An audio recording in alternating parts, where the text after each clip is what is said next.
عن انس رضی اللہ تعالی عنہ قال قال رسول اللہ صلی اللہ علیہ وسلم، حضرت انس راوی ہیں اور یہ حدیث بھی صحیح مسلم کی ہے۔ قال رسول اللہ صلی اللہ علیہ وسلم، کہ رسول کریم صلی اللہ علیہ وسلم نے ارشاد فرمایا، ثلاث من کن فیہ وجد حلاوت الایمان، تین چیزیں ایسی ہیں جس کے اندر بھی یہ تین چیزیں ہوں تو وہ ان تین چیزوں کی وجہ سے ایمان کی حلاوت، ایمان کا مزہ، ایمان کی مٹھاس پا لیتا ہے۔ بھئی وہ تین چیزیں کون سی ہیں؟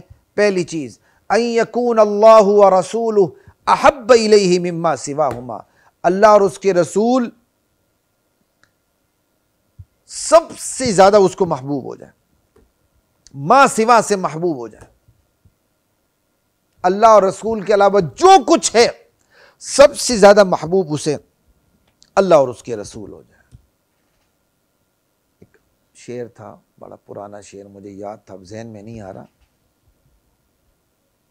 ہر نفس ما سوا کو مٹاتی چلی گئی، خیر، آئی جب ان کی یاد تو آتی چلی گئی، آئی جب ان کی یاد تو آتی چلی گئی، ہر نفس سے ما سوا کو مٹاتی چلی گئی۔ کیا بات، اللہ کی یاد آ جائے، ہر یاد محو ہو جائے، اللہ کے رسول کی یاد آ جائے، ہر یاد محو ہو جائے، مٹ جائے، اور اللہ اور رسول کے ساتھ محبت ہو جائے، اس محبت کے سامنے ہر کیا کہتے ہیں محبت ہیچ ہو جائے۔ اور کیا چاہیے بھائی؟ تو پہلی چیز اللہ اور رسول ہر ایک سے زیادہ محبوب ہو جائے، ٹھیک ہے؟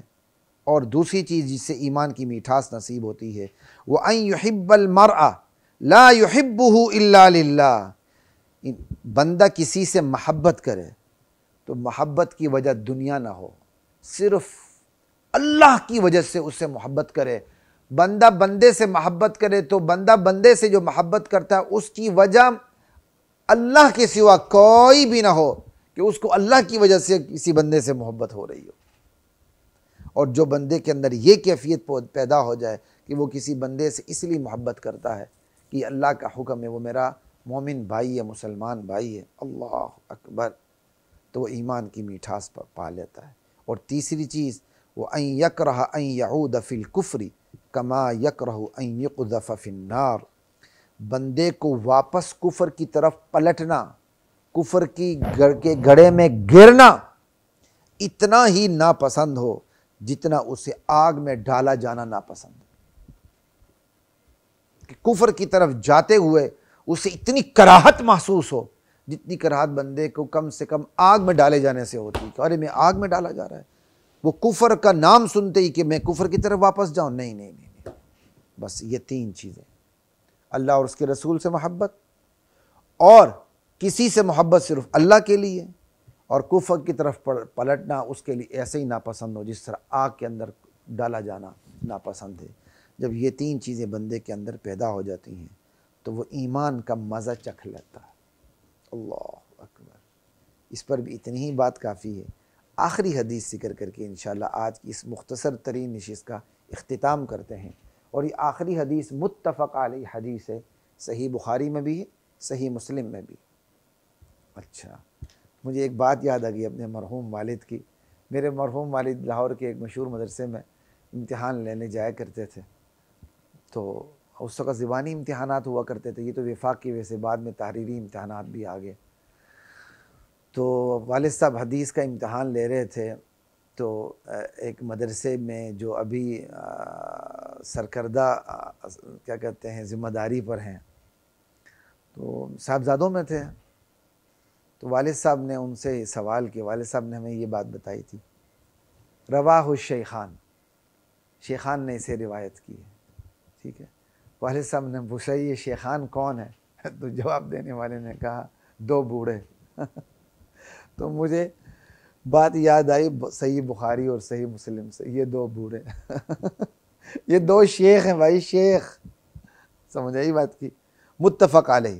حضرت انس راوی ہیں کہ رسول اللہ صلی اللہ علیہ وسلم نے ارشاد فرمایا، لا یؤمن احدکم حتی اکون احب الیہ من والدہ وولدہ والناس اجمعین۔ اللہ اکبر، اللہ کے رسول کا ارشاد ہے تم میں سے کوئی شخص مومن نہیں ہو سکتا جب تک کہ میں اس کے لیے اس کے والد سے، والد میں والدین دونوں آ گئے، ٹھیک ہے جی، اس کے والد سے، سمجھ آئی، والدین سے اور اس کی اولاد سے اور باقی تمام انسانوں سے زیادہ محبوب نہ ہو جاؤں، اس وقت تک تم میں سے کوئی شخص مومن نہیں ہو سکتا۔ مومن سے مراد لا نفی کمال ہے، کامل مومن نہیں ہو سکتا۔ تم میں سے کوئی شخص اس وقت تک ایمان کے کمال کو نہیں پہنچ سکتا جب تک میری ذات اس کے لیے اس کے والدین سے، اس کی اولاد سے اور باقی دنیا کے تمام انسانوں سے زیادہ پسندیدہ اور محبوب نہ ہو جائے، اس وقت تک وہ ایمان کے کمال تک نہیں پہنچ سکتا۔ اللہ مجھے اور آپ کو ایمان کا یہ کمال نصیب فرمائے۔ اللہ کے نبی سے محبت تو ہماری عقلی ہے ہی ہے، اللہ تعالی ہمیں یہ طبی محبت بھی نصیب فرمائے۔ ہماری طبی محبت ہمارے والدین سے ہوتی ہے، بہن بھائیوں سے ہوتی ہے، ٹھیک ہے، اللہ کرے ہماری عقلی محبت جو اللہ کے نبی کے ساتھ ہے اس میں ہماری طبی محبت بھی شامل ہو جائے۔ ہم طبی محبت میں بھی ماں باپ کو پیچھے چھوڑ دیں، اولاد کو پیچھے چھوڑ دیں، اور اس طبی محبت میں بھی ہم اللہ کے رسول کو آگے لے جائیں۔ عقلی محبت میں تو اللہ کے رسول آگے ہیں ہی، ورنہ تو بندہ کیسے مسلمان ہو سکتا ہے، سمجھ آئی؟ لاجیکلی اللہ کے رسول ہمیں زیادہ محبوب ہیں، لیکن ایک ہوتا ہے بندے کا دل جو بے اختیار محبت ہوتی ہے، ٹھیک ہے نا، جسے اللہ کے نبی نے فرمایا تھا غالباً کہ جو اللہ کے حضرت عائشہ کو زیادہ محبت تھی، اپنے ازواج میں سے نبی علیہ السلام کو عائشہ سے زیادہ محبت تھی، یا اللہ مجھے اس سلسلے میں مجھ سے نہ پوچھنا، کمی بیشی اللہ معاف فرمائے۔ یہ بے اختیار محبت جو میں یہاں بتانا چاہ رہا ہوں، بے اختیار محبت، طبی محبت جو بندے کے کنٹرول میں نہیں ہوتی ہے، ٹھیک ہے، تو جس طرح ہمیں عقلی محبت اپنے نبی کے ساتھ ہے، ٹھیک ہے، اس میں آبویسلی سارے لوگ اپنے ماں باپ سے زیادہ اللہ کے نبی کو چاہتے ہیں، اپنی اولاد سے زیادہ اللہ کے نبی کو چاہتے ہیں، اس کے بغیر تو بندہ مسلمان نہیں ہوتا۔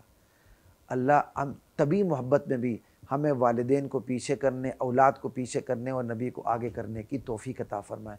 کم سے کم زبان سے کہہ دے یا اللہ تیرے نبی سے مجھے عقلی تو عقلی، طبی محبت بھی اپنے والدین سے زیادہ ہے، طبی محبت بھی اپنی اولاد سے زیادہ ہے، طبی محبت بھی اب پوری کائنات سے زیادہ ہے۔